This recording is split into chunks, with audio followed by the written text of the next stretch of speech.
Hey, everybody, welcome back to Engaging the Phenomenon. And today we are honored to have back returning guest, Dr. Bob Davis. And Dr. Bob Davis here is a PhD, so that's a doctorate. He was a professor at State University of New York for over 30 years with a BA and MA from the City University of New York, auditory science. You have an impressive background in scientific, yet here we see you in the fields of consciousness. You just came out with a new book that is paralleled with a new documentary, actually, that's available on Amazon and Gaia. It's called The Consciousness Connection: Extraordinary Human Experiences and the Nature of Reality is the book. And welcome back on. Well, thank you very much, James. A pleasure to be with you. Yeah, definitely. And I remember a few years back now when you were just talking about getting this documentary together, and it was still a thought form, right? So just for people watching and listening, uh, can you just uh, give the proper title for the Sure, documentary? Yeah, and sure. The name of the documentary is The Consciousness Connection, which is now streaming on Amazon Video. And my co-producers, Dave Beatty and Wilson Hawthorne, and I produced this film, which was sponsored by Gaia. And it's been streaming since February and doing very well.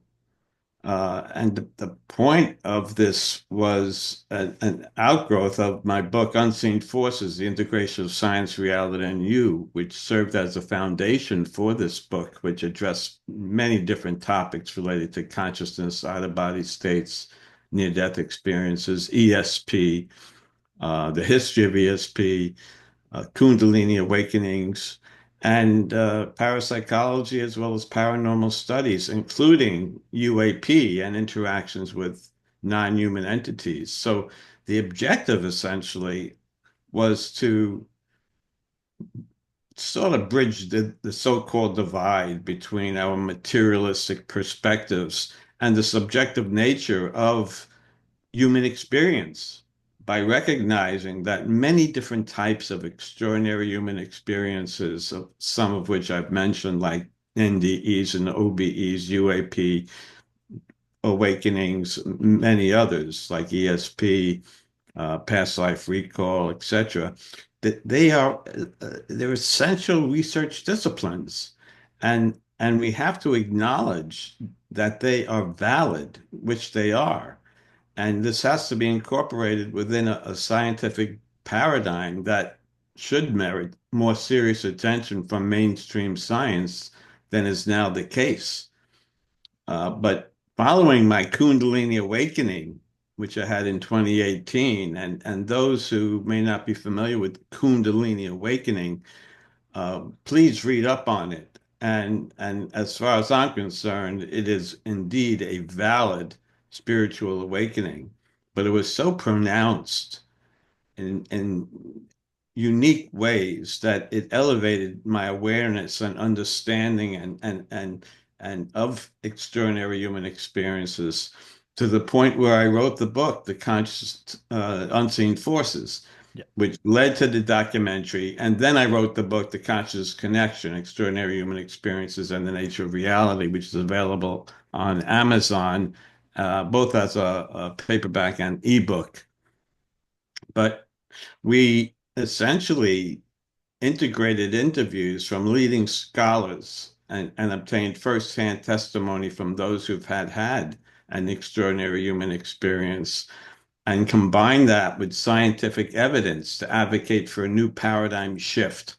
We've gone through the Copernican revolution, the Darwinian uh, evolution, Galileo noting through his telescope that the Earth isn't the center of the universe anymore. And now we need other paradigm shifts. We have one now, I think, with AI as well as quantum mechanics, but we need another paradigm shift that incorporates much of what we're going to talk about today, James, and that's extraordinary human experiences and the need to incorporate the subjective experience, the consciousness component, so to speak, into an integration with the physical uh, theories and evidence of Newtonian physics, but we need to combine both, which is not now the case. Right now, we live under Newtonian physics, which says that only things that we quantify are valid. Well, subjective experiences along the lines we're talking about are not necessarily quantifiable uh, within the paradigm that we're now operating under.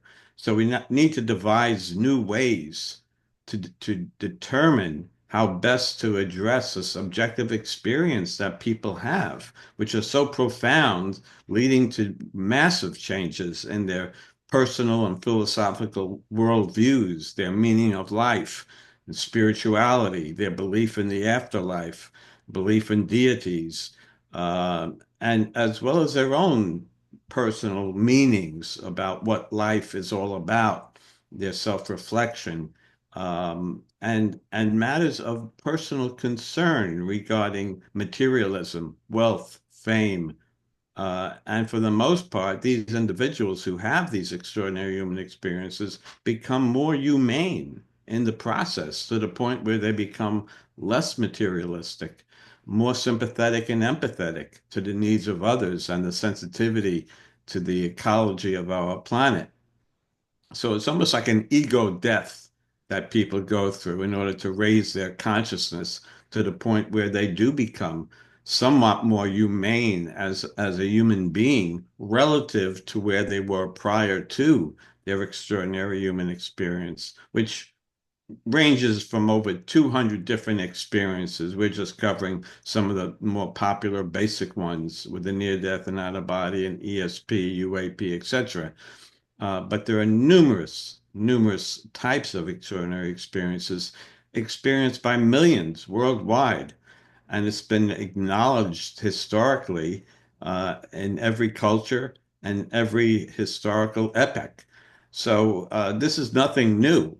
We're just putting a 2025 stamp on a paranormal phenomenon that has been in existence, as far as I'm concerned, ever since we were able to write on cave walls and write biblical texts and other forms of written material.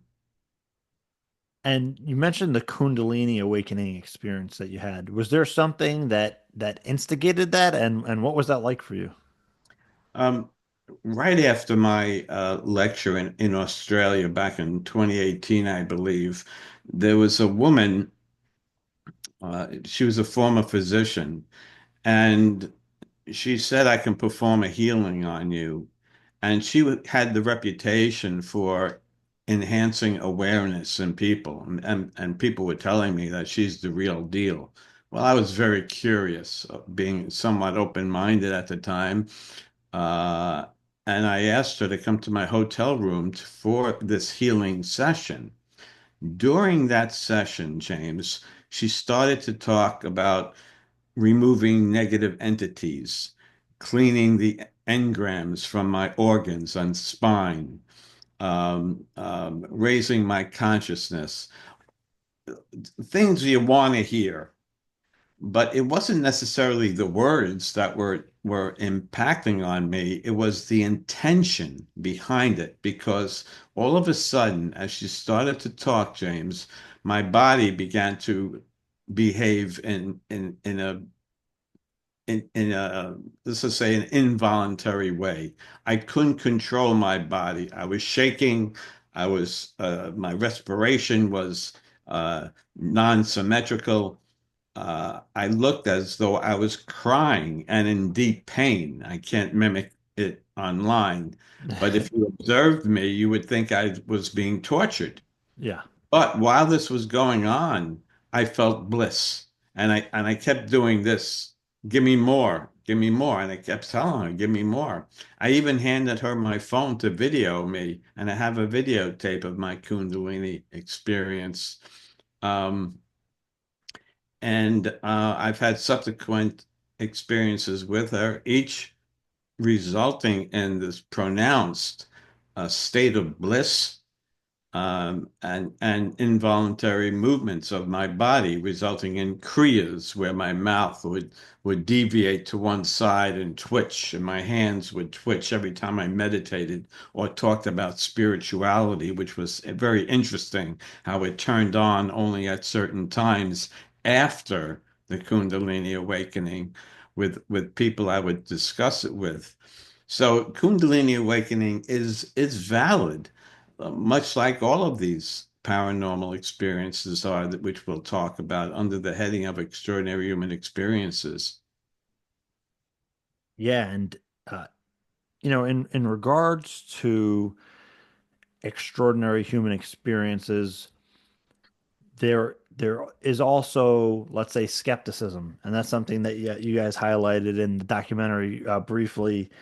Uh, there was one part where somebody noted there was a Skeptical Inquirer, I believe, magazine that said uh, the evidence doesn't matter, even though it exists. So, how do we navigate that with where there's skeptics who say the evidence doesn't matter?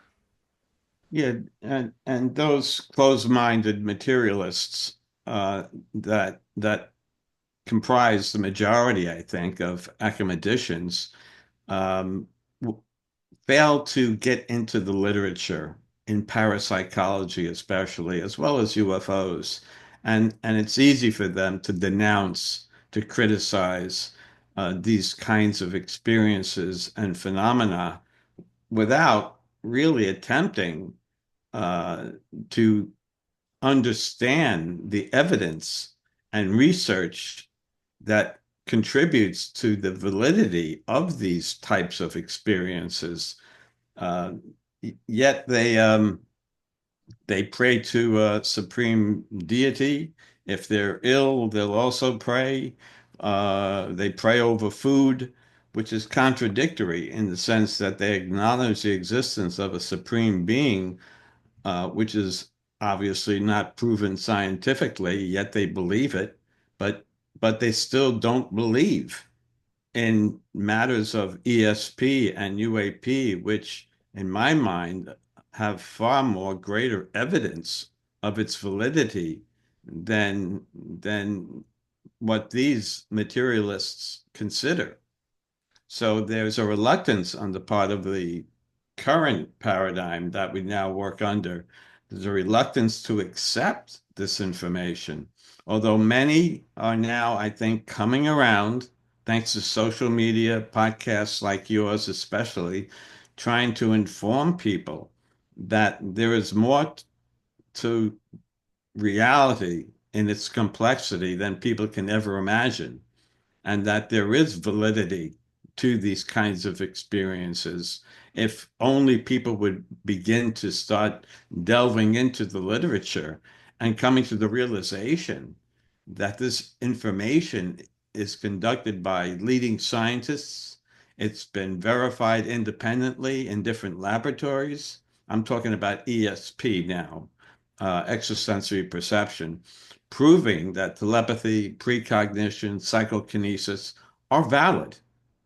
And in part, it's included in our documentary, The Consciousness Connection, and certainly my book, also that by that name. But it requires people to make the effort. But because people don't, most academicians don't believe it to begin with, they won't prioritize their need to start researching the evidence to determine if it is valid or not. But uh, it's been found that research in ESP is as valid as research in psychology. This was a conclusion that the American Psychological Association even made. They said that the evidence from over 1,400 experiments in ESP prove that there is no chance that the statistically significant results were due to anything related to fraud or anything else, indicating that that was a valid conclusion.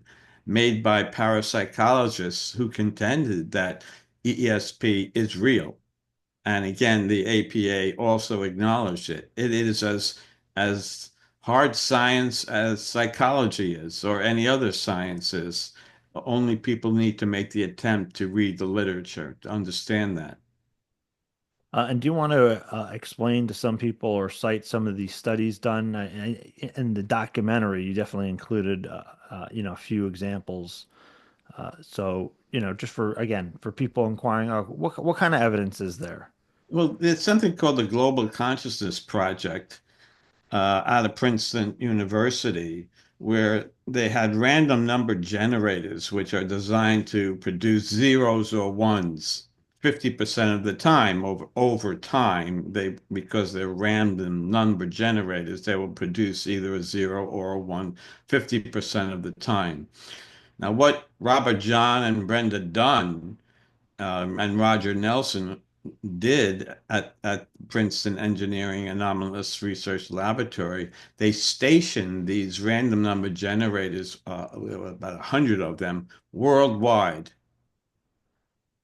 And during major events, global events, which drew the attention of millions of people to one event, like unfortunately 9/11, these non-random generators suddenly became non-random. In fact, statistically, it was a 7.3 sigma effect, which for non-statisticians means that it's strongly indicating no possibility of chance outcomes. This was a very highly significant, impressive result. And it's been verified by independent laboratories.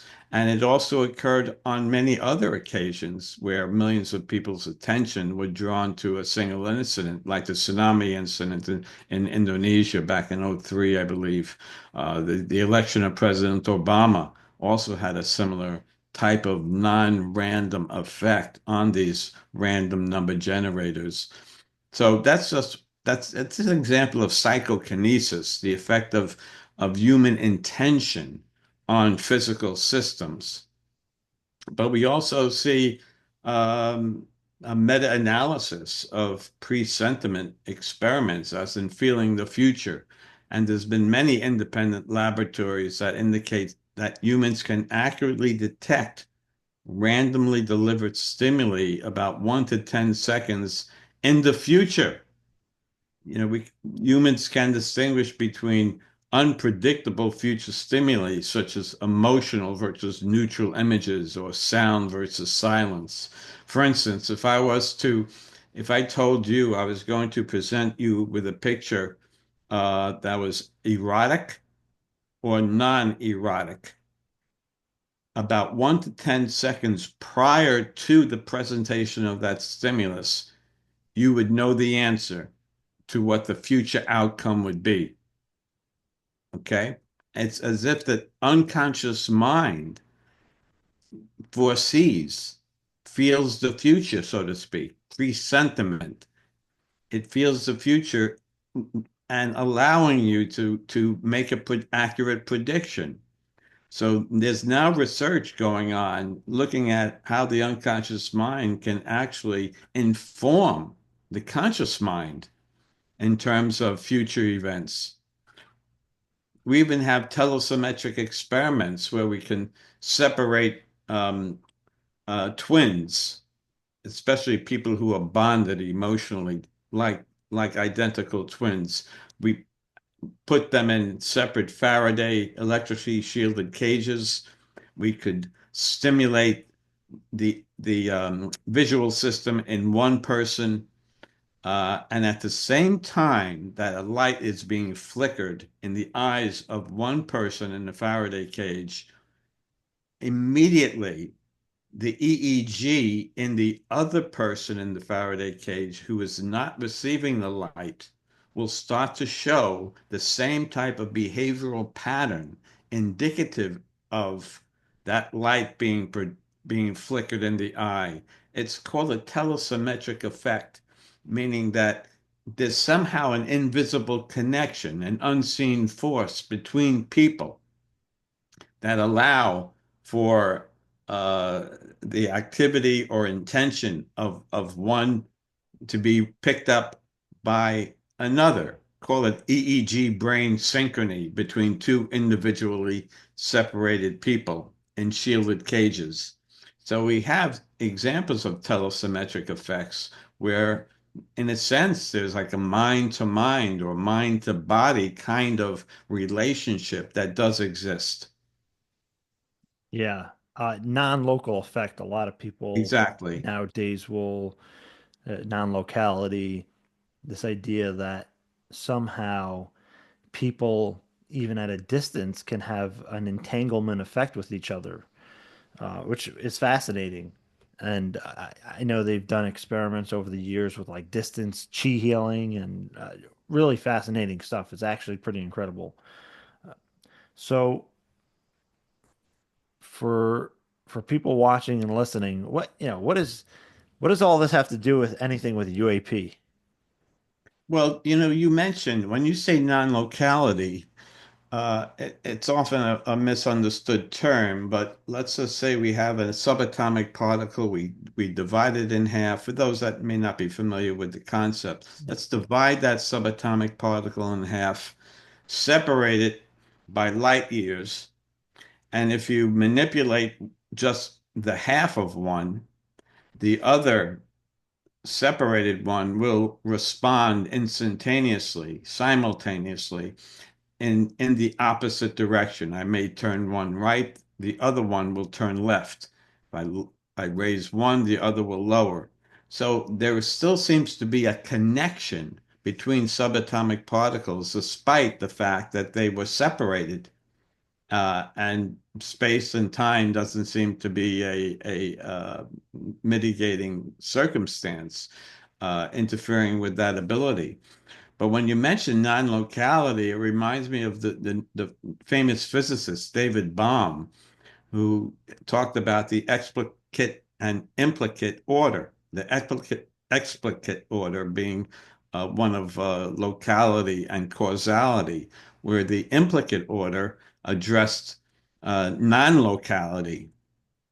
And it's almost as if we have a single point field, an energy that exists within the universe that possibly allows for the instantaneous communication using possibly a form of quantum technology like quantum tunneling as a theoretical notion, allowing for communication to occur among vast distances, despite the fact that people are separated by vast universal distances. We're talking about light years, allowing, according to David Bohm, allowing for non-local communication. In other words, I could be sitting at my desk right now and all of a sudden receive a download or an information that may be of a spiritual or technical nature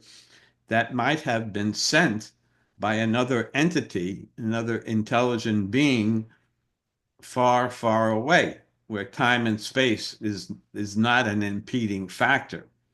Now, this is a theory that many people are proposing, suggesting that people who have downloads or information being received, and it's not coming from their own mind or anybody else, but it's realer than real, and they wonder why they're having this kind of downloaded information. It might reflect non-locality on a universal basis, uh, facilitated by quantum tunneling via non-locality.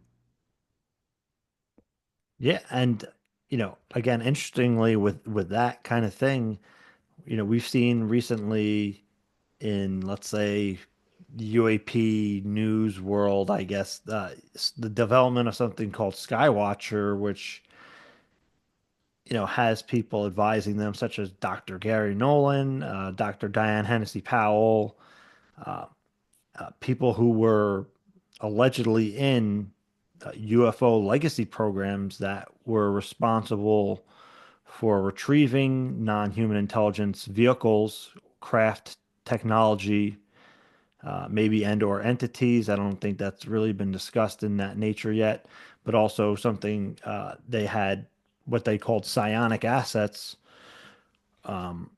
which I guess that was a term that was used in the legacy programs, but I think Jake Barber has recently said that they're using different terms now because they're out in the public sector. One was a neuromeditator, so that they're using they have a machine calling mechanism, but more interestingly, in this case, what we're talking about is the use of individuals who are utilizing focus, attention, intention to not only potentially communicate with non-human intelligence, but facilitate an interaction and actually have UAP come to the location of the field site and interact in different ways.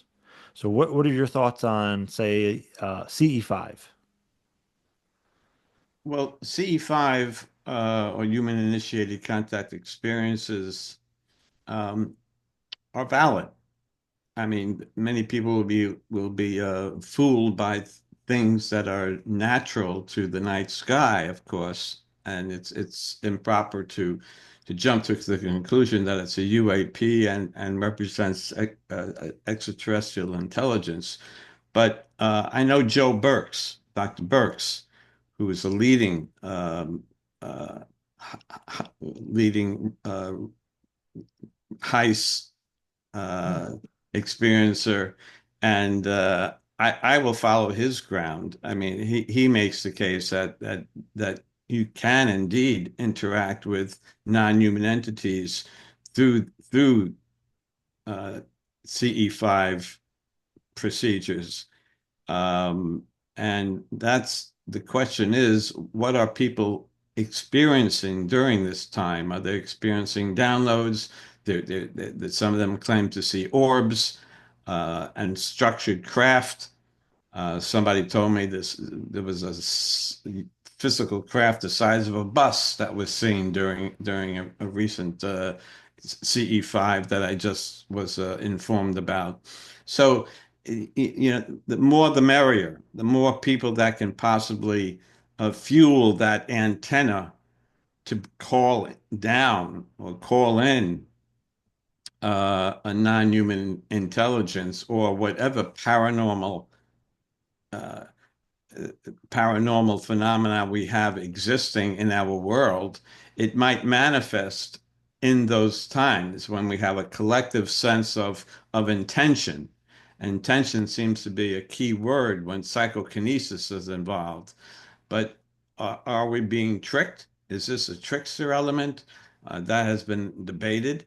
But nevertheless, CE5s, at least those that participate in CE5s, are convinced that they are indeed interacting with some type of phenomena in their own unique way.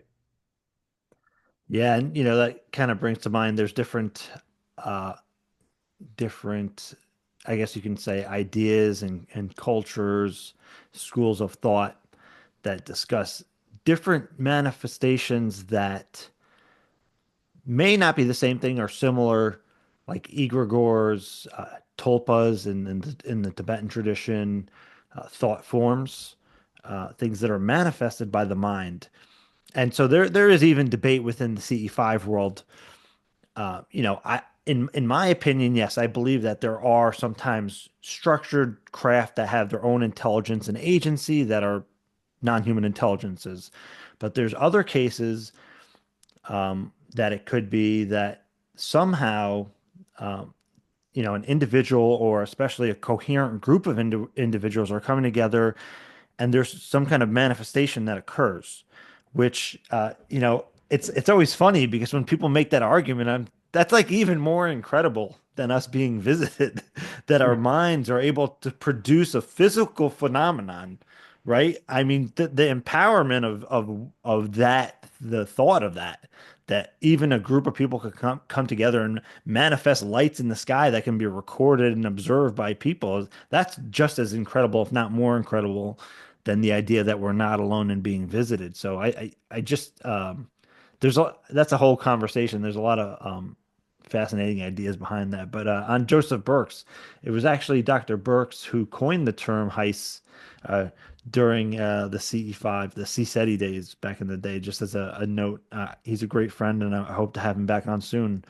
But in regards to the extraordinary human experiences, you know, it's it's it's not like, okay, somebody has a UFO sighting. I mean, it can occur, but let's say somebody has a UFO sighting. It's often not the case that they have a UFO sighting and that's the beginning and the end of their journey into extraordinary human experiences. There seems to be kind of like intersect or momentum as to, and even what Jacques Vallée had called post-contact effects, that when somebody has one of these extraordinary human experiences, it often facilitates or opens them up to other extraordinary human experiences. So I'd like to get your thoughts um, Yeah, on that. there's no question about it. There's something called the encounter-prone personality. And surveys that have been done, like the Free Foundation, the Dr. Dimensional Foundation for Research into Extraterrestrial Intelligences, the Phoenix Lights Experiences Survey done by Russ Scalpone in 2025, and even the MUFON Experiences Study in 2018 by Kathy Martin, the niece of Betty Hill of the famous abduction case of Betty and Barney Hill in 61. Um, your question again related to, Just like the intersection of, like, it usually seems to be when somebody has just one experience, right? Like a UFO encounter, it yeah, it often is that they start having these other experiences as well. yeah.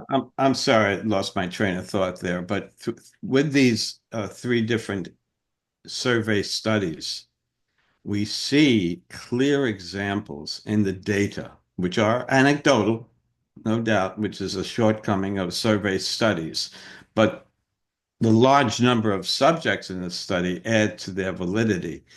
And it's interesting that people who interact with UAPs or claim to have interacted with UAPs and or non-human intelligences, the there is a much higher incidence of near-death experiences and out-of-body experiences in these populations. Normally, about 4 to 5% of the world population has had a near-death experience. About 10% have had an out-of-body experience. But in these surveys, the percentage of out-of-body and near-death experiences accelerated tremendously to something like 20, 30, 40%. And they have paranormal experiences as well. It's not only seeing a structured craft. Uh, Most of them, at least 80% of these individuals that claim to interact with the UAP, claim that it was via contact, not being abducted from a physical location and relocated to another location, but it was more like a consciousness abduction, where it's like an out-of-body experience, entering a matrix and interacting with non-human entities, receiving spiritual, technological messages as if they're going through an ego death, which may be necessary for people to become more spiritually aware. And that's what Jacques Vallée was always talking about. The absurdity of this phenomena may be just that. It's so absurd, however, it gives rise to a heightened spiritual aspect to the person's philosophical worldviews. Uh, and considering that these UAPs are probably terrestrial, not extraterrestrial, possibly interdimensional, and have been around for 2 to 8 million years, as long as humanoids have walked the face of the earth. So I'm convinced that people who have UAP experiences also have many other related experiences that are paranormal in nature, like missing time, like alterations of time and space, hauntings. They experience shadow beings. They experience, of course, the traditional grays and other types of creatures. I've talked to too many well-balanced individuals who say that non-human intelligences with large heads, big black eyes, 3 to 4 feet tall, walk through the walls in their bedroom at night as they remain paralyzed, only able to move their head while their partner was sound asleep. And these individuals also claim to have an energetic molecular kind of alteration in their body, allowing for them to walk to, I wouldn't say walk, but to be transmitted or transported through solid material on board a ship. In fact, about 20% of those in the surveys that I mentioned claim to have conscious recall of being on board a ship with curvilinear walls and bright lights. But once these individuals get on board a physical craft, according to these surveys, anything is possible. From being shown hybrid babies to scenes of an apocalyptic Earth, the future of Earth being suffered as a result of our current neglect to the ecology of our planet. And maybe this is why people who do have these kinds of experiences become much more sensitive to the nature of our ecology. But what moves me more is that these after effects of being so-called, I hate to use the term abducted, but having interactions with non-human intelligences are similar to those who have near-death experiences and out-of-body experiences, in that, again, they have that ego death and become more humane in the process, becoming more spiritual in nature. But it's 80% of these individuals regard it as a positive experience. This is what the free survey study found in 3,200 individuals. Um, and supposedly it was based on non-hypnotic based recall of both physical and non-physical interactions with non-human intelligences. But these other surveys, the Phoenix Light survey, the MUFON study, also confirmed the free results, um, being that people are interacting at some level with non-human intelligences for purposes that we don't really know, other than that a vast majority of these people don't want their contact experiences to end. And about 80% of them are not physical in nature, but rather non-physical. It's of a contactee as opposed to a physical abduction. So we're getting confirmation among different surveys uh, that help support their validity, but you're not going to hear anything about this type of evidence in the Soul Foundation or SpaceX or other public or government-led uh, uh, uh, issues, meetings, discussions regarding this phenomenon. Only the nuts and bolts of the phenomenon are addressed.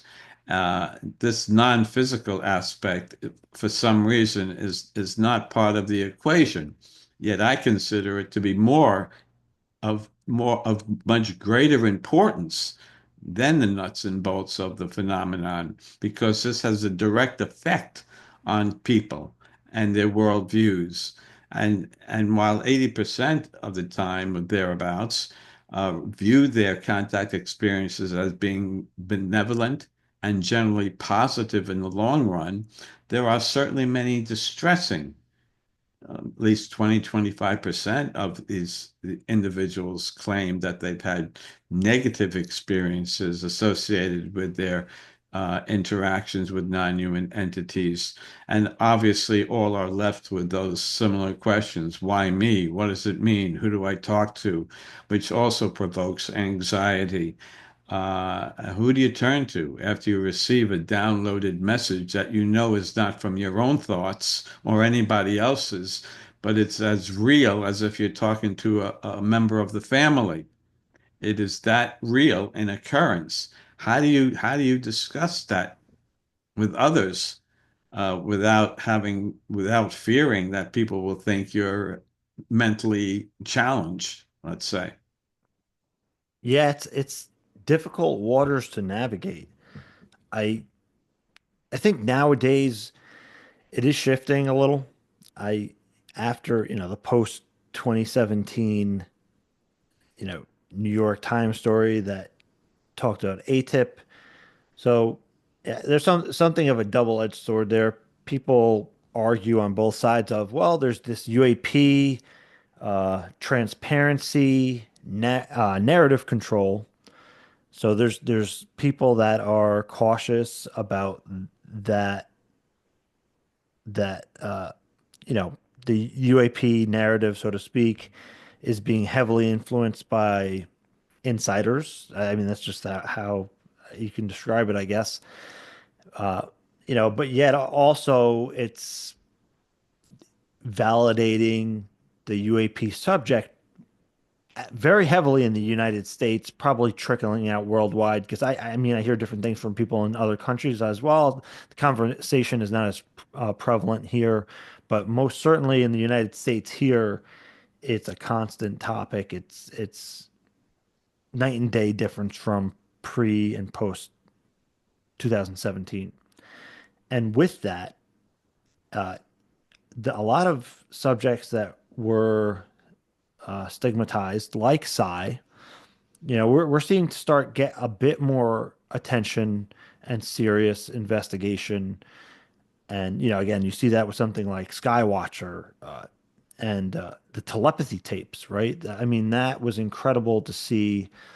I mean, not only how great the telepathy tapes are and the work that was put into them and the kind of realities that they're trying to communicate, but also the fact that it was above Joe Rogan for like a week or two on podcasts to number one podcast in the world, which just shows the public interest and readiness to discuss these kind of topics. So I mean, times are changing.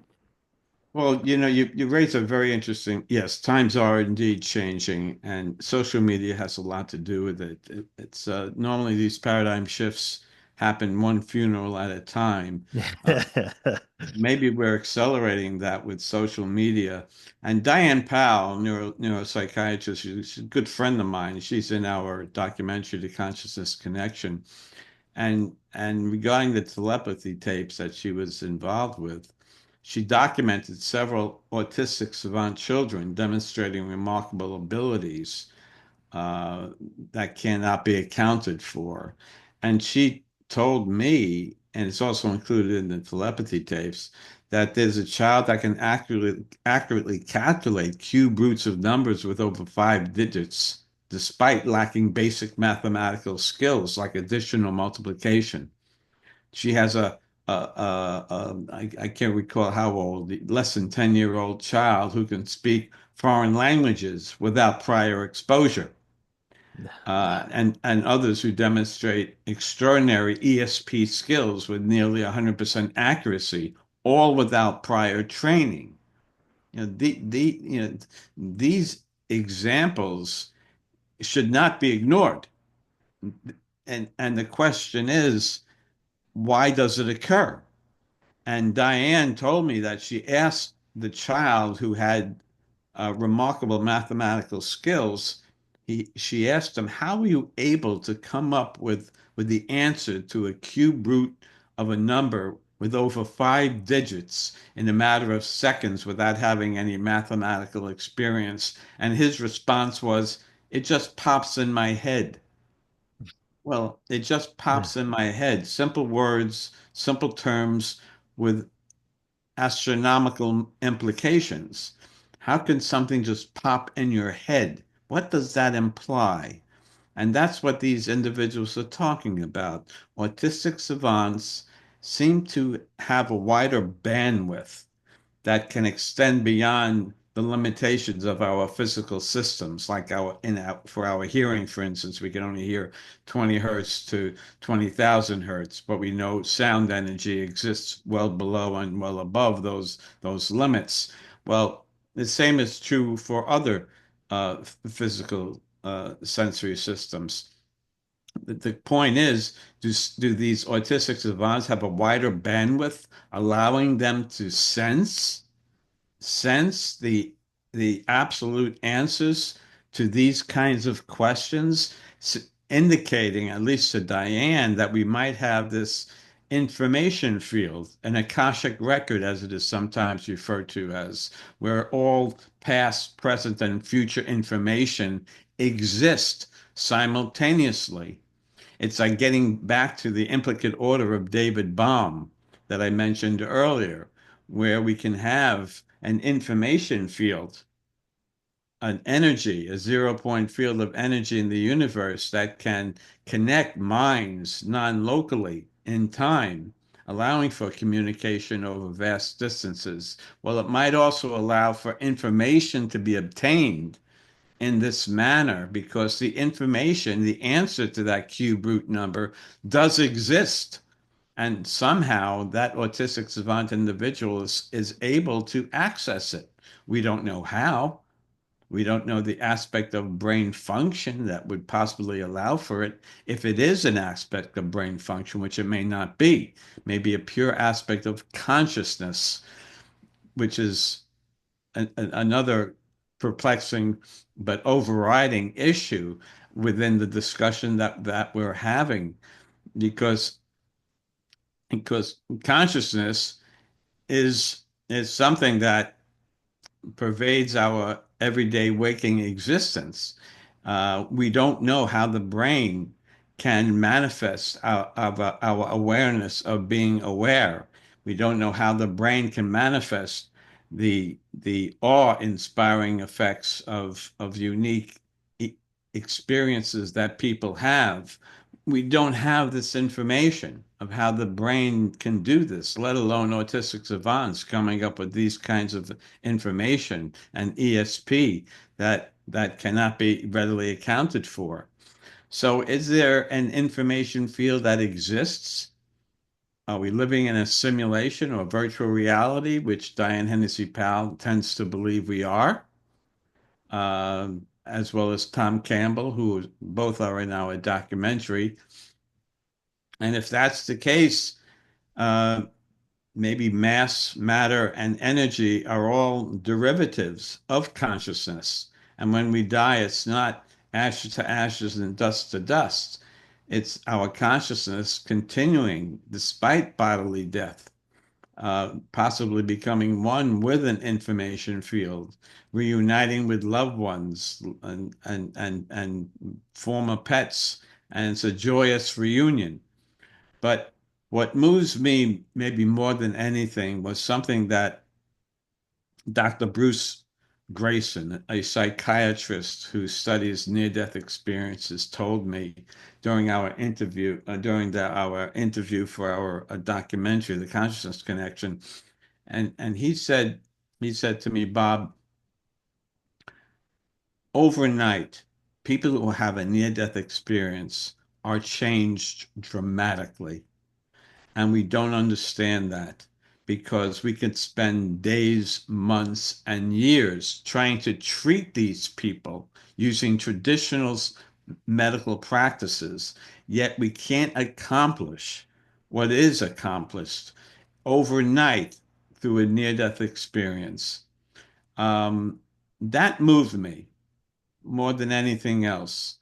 And that's what led him to study near-death experiences. Like it leads many people to study ESP who have these kinds of experiences, or UAP who have these kinds of experience. Oftentimes, of course, it takes a motivating factor, like an experience of an extraordinary human experience, to motivate one to become a truth seeker, trying to figure out why me? What does it mean? What does this phenomenon imply? Why don't all people also have these kinds of experiences like me? It generates many questions, which is a source of great confusion for people because we don't have sufficient answers to provide for them.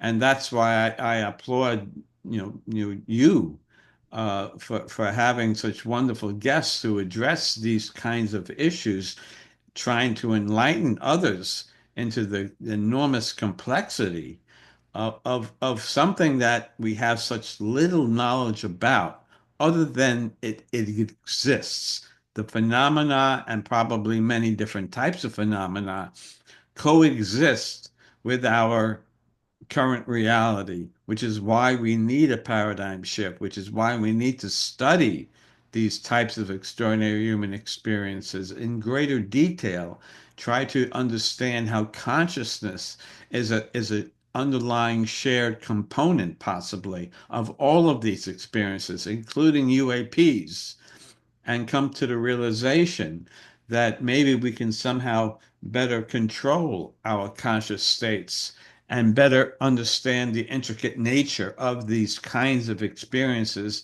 that leave people bewildered for the rest of their lives, whether or not it has a positive or negative effect on their livelihood.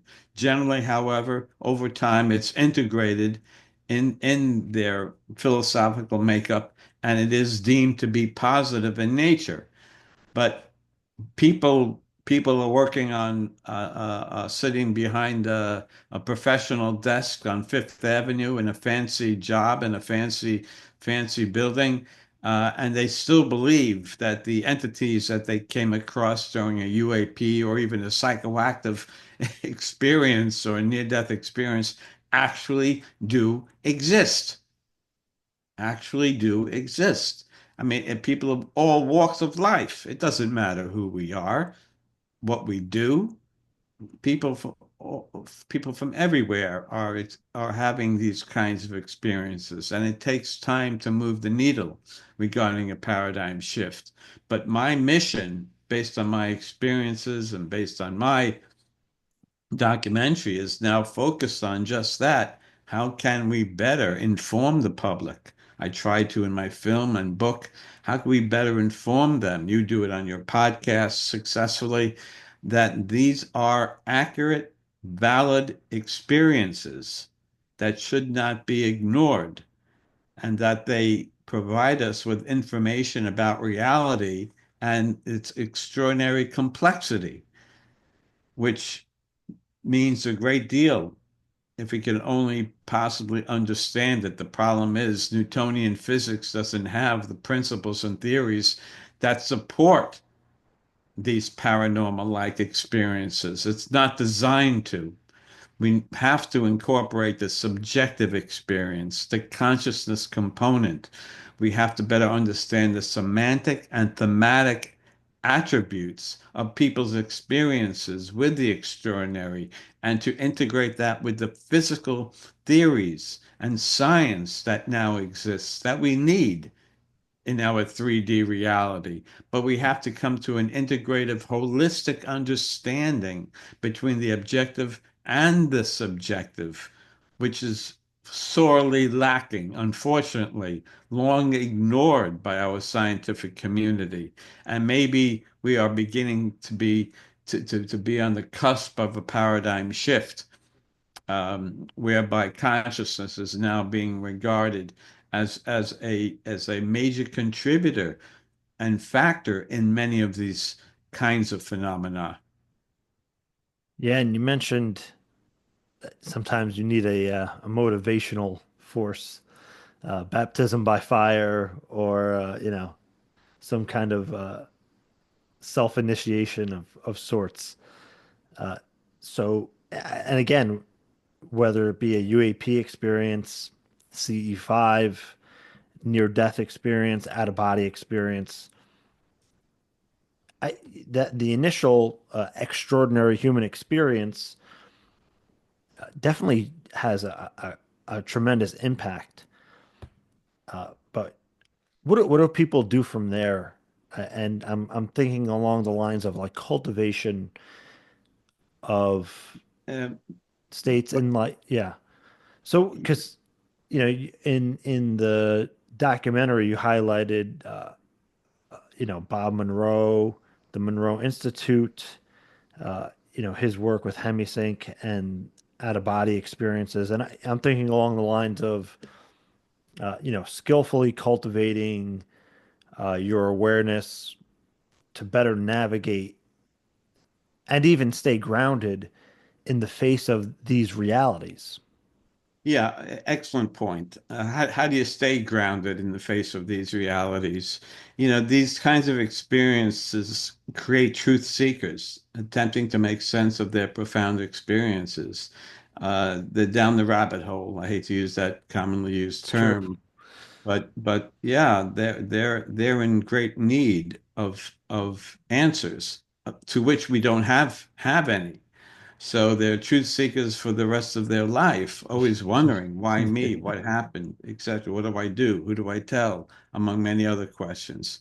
One of the maybe the best way I could answer that is that the brain filters out a supremely expanded consciousness, and research, for instance, shows us that these kinds of extraordinary human experiences can lead to changes in brain function that may temporarily diminish its filtering mechanisms, allowing for the sensation of an expanded consciousness, a perceived state of, call it a liberation from the limitations of our ego. I'm reminded of neuroanatomist Jill Bolt Taylor. She wrote a book, My Stroke of Insight. She had a Yes, left hem yes. You remember that she had a left hemisphere stroke. So her left hemisphere was offline. She couldn't, which mediates language, analytic logic thinking. She was just left with a functioning right hemisphere. And long story short, she said that if everybody could just sense the world with a right hemisphere and the profound peace and love that it interjects in one's philosophical viewpoints and personality, uh, the world would be a much kinder, loving place to coexist within. Uh, and Which is interesting to note that there are two distinct different hemispheres, each one giving rise to unique differences. The left one, in a sense, once delineated, removes the ego, the desire for wealth, fame, and power, which, in my mind, is one of the great negatives of our existence. Ego dissolution is, I think, the answer to much of what life should be about. We shouldn't desire wealth, fame, and power. Too many people go down that route and suffer major consequences. We should become much more less materialistic, much less uh, believers in organized religion, greater interest, in other words, in developing spirituality, becoming more sympathetic and empathetic and compassionate human beings for the good of ourselves, society, and humanity. And maybe with just the right hemisphere, and I'm not telling people to shut their left hemisphere down, but it gives us a clear example of how unique the brain is in terms of left versus right hemisphere.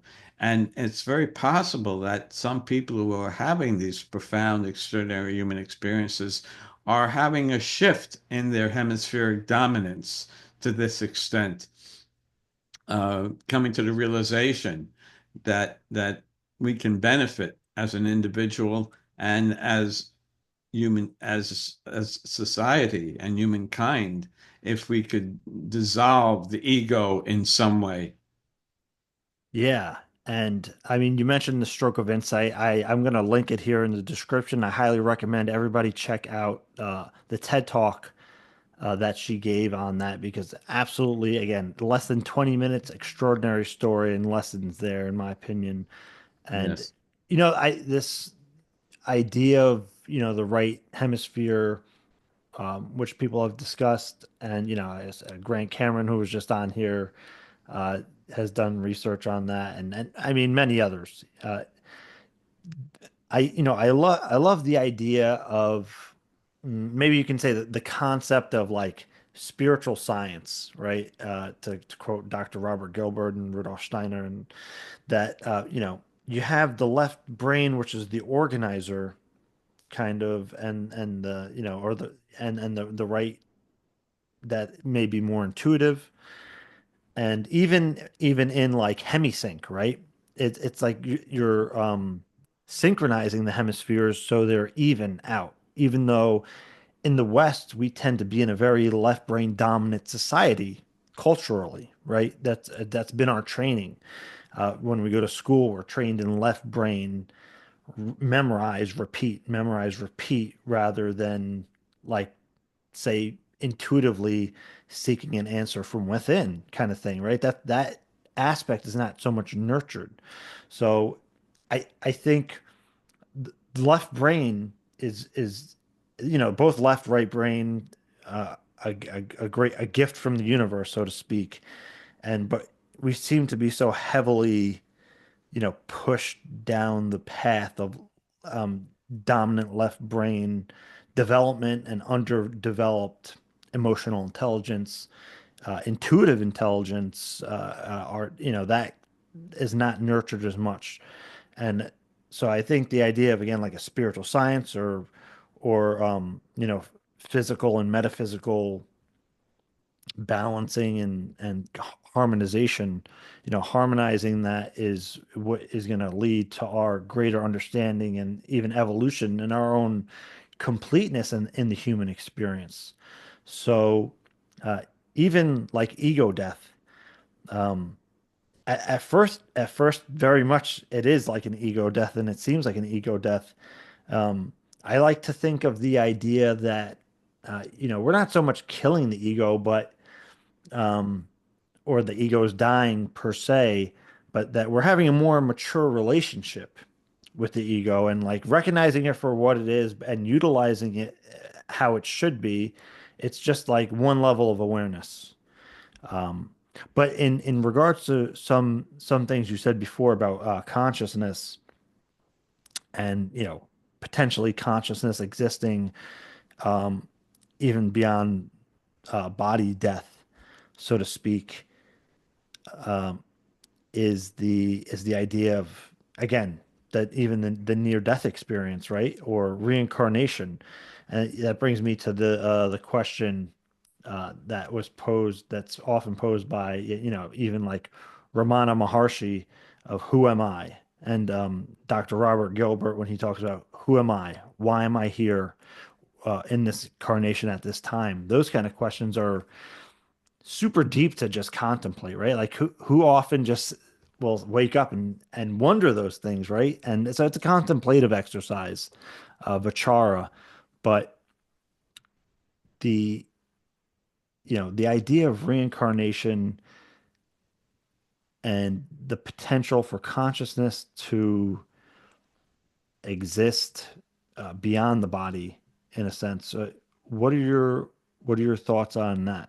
Well, reincarnation research was the main focus of Ian Stevenson. He analyzed 1,700 cases of young children, and he came to the conclusion of their past life recall, and he came to the conclusion he that their stories were highly suggestive, quote unquote, of life after death, based on, again, their recounts of past life recall, which he meticulously tried to analyze by interviewing the people and parents of the claimed person's former life.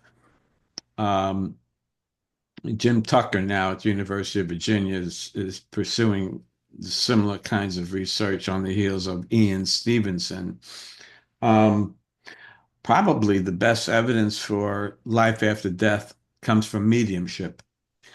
and the Windbridge Institute, led by Julie Bichel or Bishel, um, her mediums who are trained will perform with a sitter, a person for whom the medium does not know anything about. We're talking about quadruple blinded, scientifically derived studies.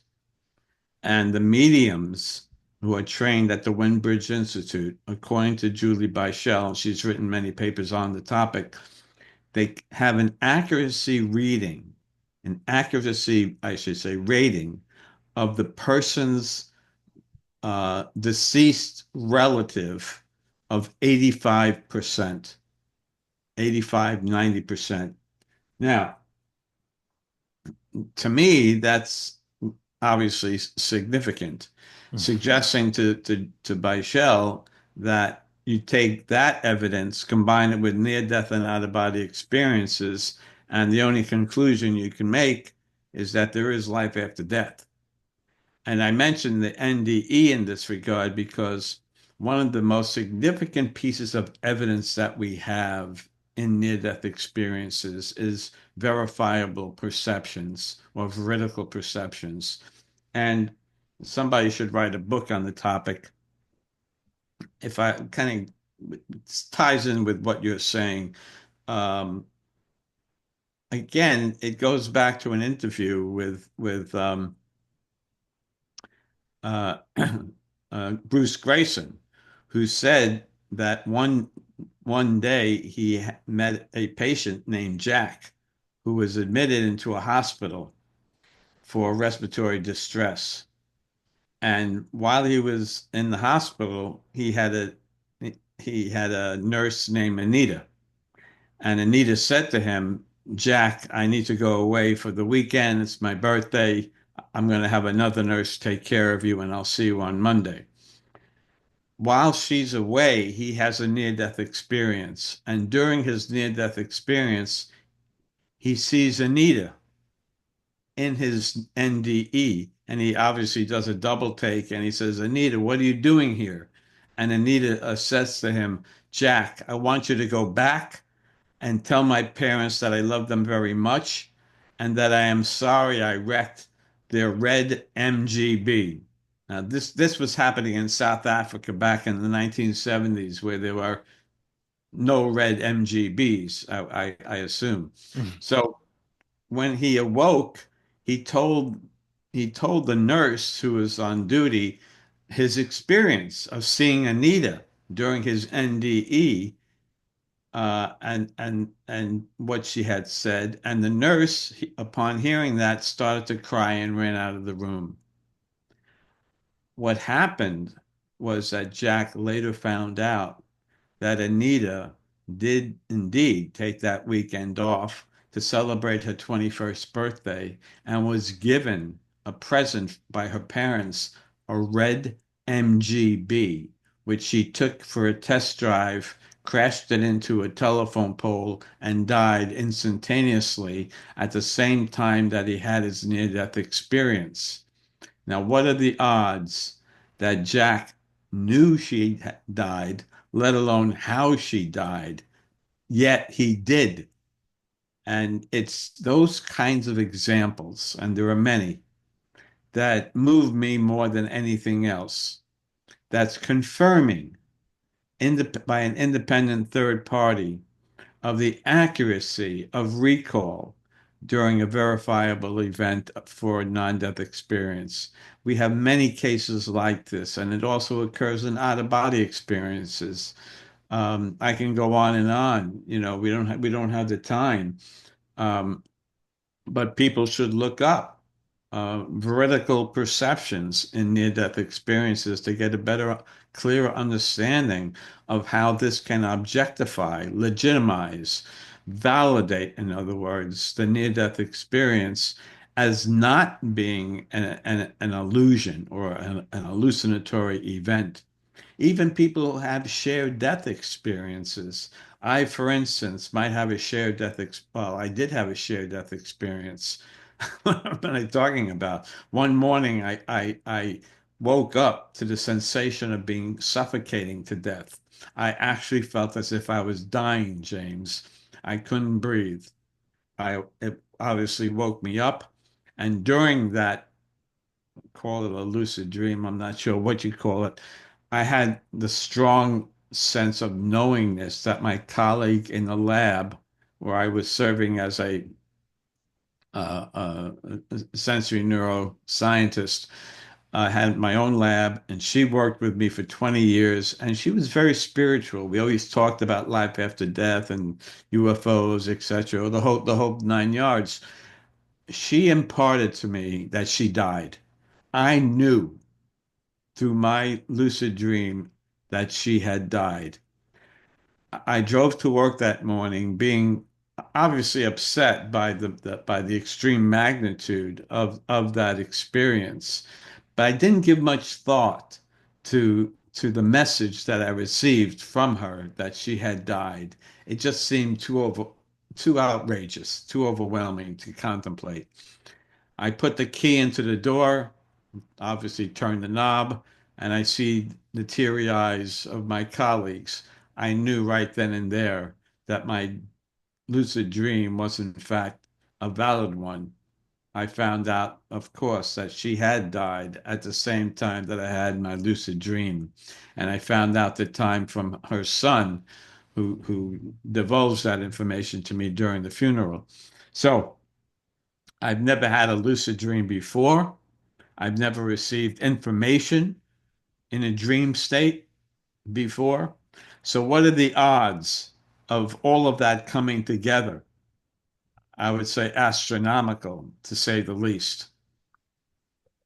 And Yeah, that's what motivated me to write the book Life After Death, an analysis of the evidence. Not to make money. You make 10 cents on a dollar if you're lucky. yeah. I needed to do the research and try to learn. That's true for all of my books. It's a self-learning experience, and if I can impart information that might be of interest to others along the way, all the better. And what kind of message would you like to say to, whether it be like scientists or people just are truth seekers that are on the path regarding uh, extraordinary human experiences? And these experiences are valid.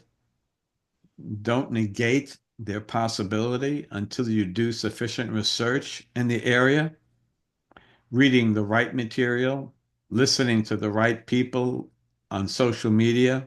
There's a lot of garbage out there, and we can easily be fooled. But you have to be discriminatory in terms of what you read and listen to, and to come to your own decision about your conclusion. But I encourage people to continue to go down that so-called rabbit hole and do the legwork because it takes a lot of effort and time to sufficiently review the literature in these areas to get a better understanding of their implication and the fact that they are indeed valid. And I can say they're valid with confidence because I've had many of these experiences. And often it takes an experience of a personal nature for it to be convincing. Otherwise, reading about it is not going to convince you 100%, even though you might say you believe it. Having the experience is the ultimate proof of the matter. But I congratulate your audience for listening to you and your guests who provide unique perspectives on these and related matters, and encourage them to continue to do so and to keep an open mind as well. Yeah, thank you for that. And everything's going to be linked in the description, but where can people find the documentary, the book, and your previous books? The documentary can be found on Amazon Video. It's being streamed by Gaia.com. My book, The Consciousness, and the name of it again is The Consciousness Connection. My book is also called The Consciousness Connection, Extraordinary Human Experiences on the Nature of Reality. It's an ebook as well as a paperback on Amazon. Yeah, and it's a pleasure having you on. Thank you for your dedication, for your continued work. Like I have all these ideas in my head, but when I look at your book, it's so organized and well researched, and uh, so thank you for all your contributions in writing the books and doing the hard work and doing the research, and helping out and producing with this documentary and continuing on the rabbit hole or truth-seeking path, and hopefully uh, waking others up to some of these realities. Thank you for saying that. I appreciate that, James. Thank you. Absolutely. Thank you for And all you do. likewise. And, you know, I hope to have you back on again sometime soon. I hope so. Thank you. All right. Take care.